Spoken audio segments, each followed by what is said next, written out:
До крајот на неделата завршува овогодинешниот откуп, а во делчево откупени се одва 1/3 од произведената модра слива се жалат од гледувачите.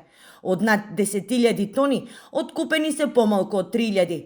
Поради затворените откупни пунктови, овоштарите стравуваат дека нема да ги добијат субвенциите и парите од интервентната програма, од која производителите добиваат дополнителни 2 денари по килограм, доколку својот род го предадат кај регистриран откупувач од 20 август се до крајот на септември. Почетокот на месецот имаше неколку откупувачи, додека имаше прва класа квалитетна слива, тоа траеше околу 7 дена и голем процент остана оберена во вреќи и сега седи на откупните пунктови и нема кој да ја купи.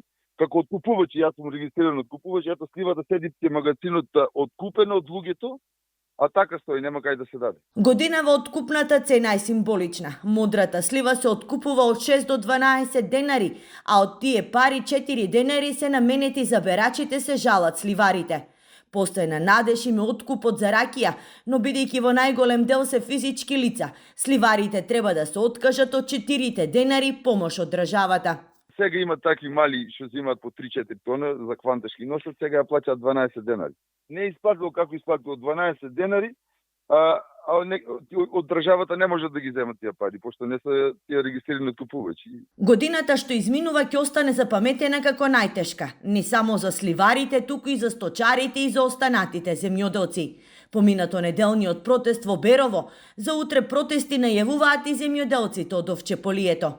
И тие се гневни, бидејќи покрај тоа што кај нив нема регистриран случај на африканска чума, ќе мора да ги заколат своите свињи.